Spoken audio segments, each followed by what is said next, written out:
नमस्कार दोस्तों, कैसे हैं आप सभी लोग। तो मैं आ गया हूं एक नया लेटेस्ट अपडेट और एक नई वीडियो लेकर आप सबके बीच। तो दोस्तों, आज के इस वीडियो में हम एक बेहद महत्वपूर्ण करंट अफेयर्स विषय पर बात करने वाले हैं जो पर्यावरण, जैव विविधता, सरकारी नीतियों और सतत विकास से जुड़ा हुआ है और जिसका सीधा असर प्रतियोगी परीक्षाओं पर पड़ता है। हाल ही में केंद्र सरकार ने उत्तर प्रदेश के गोंडा जिले में स्थित पार्वती अर्गा बर्ड सेंचुरी को इको सेंसिटिव जोन यानी ESZ घोषित किया है।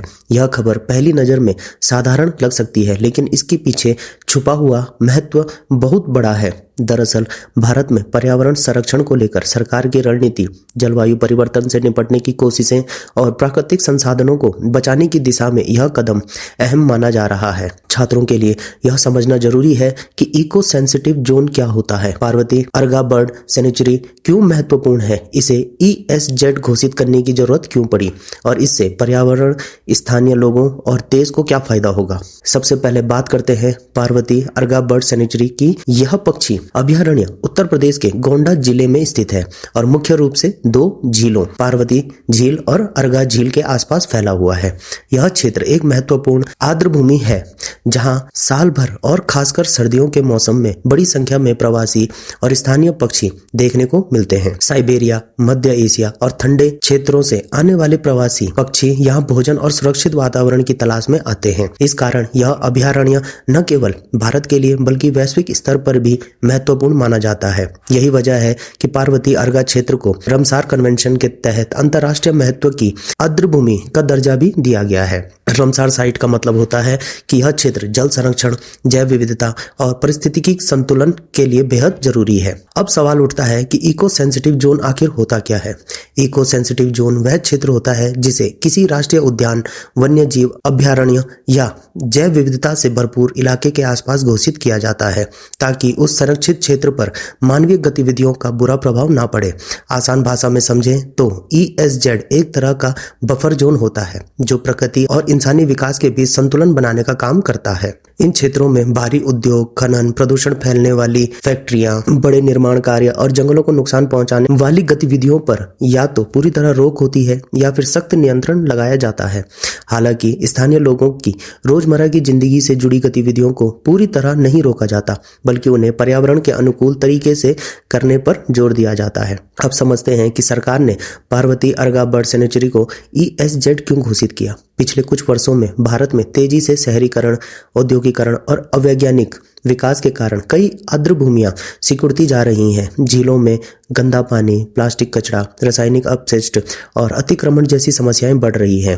पार्वती अर्गा क्षेत्र भी इन खतरों से अछूता नहीं है। अगर समय रहते सख्त कदम नहीं उठाए जाए तो पक्षियों का प्राकृतिक आवास नष्ट हो सकता है, जल स्रोत प्रदूषित हो सकते हैं और पूरे इलाके की पारिस्थितिकी संतुलन बिगड़ सकता है। इसीलिए सरकार ने इस क्षेत्र को इको सेंसिटिव जोन घोषित करके यह सुनिश्चित करने की कोशिश की है कि विकास और पर्यावरण संरक्षण साथ साथ चले।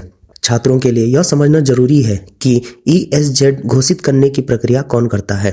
भारत में इको सेंसिटिव जोन घोषित करने का अधिकार पर्यावरण, वन और जलवायु परिवर्तन मंत्रालय के पास होता है। यह मंत्रालय वैज्ञानिक अध्ययन, पर्यावरणीय प्रभाव आकलन और राज्य सरकार से सलाह लेने के बाद ESZ की अधिसूचना जारी करता है। पार्वती अर्गा बर्ड सेंचुरी के मामले में भी केंद्र सरकार ने आधिकारिक अधिसूचना जारी करके इसे इको सेंसिटिव जोन घोषित किया है। यह पूरी प्रक्रिया भारत की पर्यावरणीय शासन व्यवस्था को समझने के लिए छात्रों के लिए बहुत महत्वपूर्ण है। अब बात करते हैं कि इस फैसले से क्या क्या फायदे होंगे। सबसे पहला और सबसे बड़ा फायदा होगा पक्षियों और जैव विविधता का संरक्षण। जब किसी क्षेत्र को ESZ घोषित किया जाता है तो वहां का प्राकृतिक आवास सुरक्षित रहता है। इससे न केवल पक्षियों की संख्या बनी रहती है बल्कि अन्य जीव जंतुओं, मछलियों, पौधे और कीट पतंगों का भी संरक्षण होता है। दूसरा बड़ा फायदा है जल संरक्षण। पार्वती और अर्गा झीलें आसपास के इलाकों के लिए जल स्रोत का काम करती है। ESZ बनने से इन झीलों में प्रदूषण कम होगा और पानी की गुणवत्ता बेहतर बनी रहेगी। तीसरा फायदा है जलवायु परिवर्तन से लड़ने में मदद। आर्द्रभूमियां कार्बन को अवशोषित करने में मदद करती हैं और तापमान संतुलन बनाए रखती हैं, जिससे ग्लोबल वार्मिंग के प्रभाव को कम किया जा सकता है। इसके अलावा इस फैसले का असर स्थानीय समुदाय पर भी पड़ता है। बहुत से लोग सोचते हैं कि इको सेंसिटिव जोन बनने से स्थानीय लोगों की आजीविका पर असर पड़ता है, लेकिन ऐसा हमेशा नहीं होता। ESZ का मकसद लोगों को हटाना नहीं, बल्कि उन्हें सतत विकास की दिशा में आगे बढ़ाना होता है। स्थानीय लोगों को पर्यावरण अनुकूल पर्यटन, पक्षी अवलोकन, जैविक खेती और पारंपरिक रोजगारों से जोड़ा जा सकता है। इससे एक तरफ प्रकृति सुरक्षित रहती है, दूसरी तरफ लोगों की आय भी बढ़ती है। अब अगर इसे परीक्षा के नजरिए से देखें तो यह टॉपिक कई जगह काम आता है। UPSC और स्टेट PCS में environment, ecology, biodiversity, eco sensitive zone जैसे टॉपिक्स बार बार पूछे जाते हैं। प्रीलिम्स में सीधे सवाल आ सकते हैं, जैसे इको सेंसिटिव जोन क्या होता है या रामसार साइट का महत्व क्या है। मेंस में इससे जुड़े सवाल पूछे जा सकते हैं, जैसे विकास और पर्यावरण संरक्षण के बीच संतुलन कैसे बनाया जाए। ऐसे में भी इसी तरह के उदाहरण दिए जा सकते हैं। इसीलिए छात्रों के लिए पार्वती अर्गा बर्ड सेंचुरी का ESZ बनना सिर्फ एक खबर नहीं, बल्कि एक कॉन्सेप्ट बेस्ड करंट अफेयर्स है। इस पूरे घटनाक्रम से एक बड़ी सीख मिलती है कि भारत अब केवल विकास की बात नहीं कर रहा है, बल्कि सतत विकास की ओर बढ़ रहा है। यानी ऐसा विकास जिसमें वर्तमान की जरूरतें पूरी हों, लेकिन भविष्य की पीढ़ियों का हक न छीना जाए। इको सेंसिटिव जोन इसी सोच का हिस्सा है।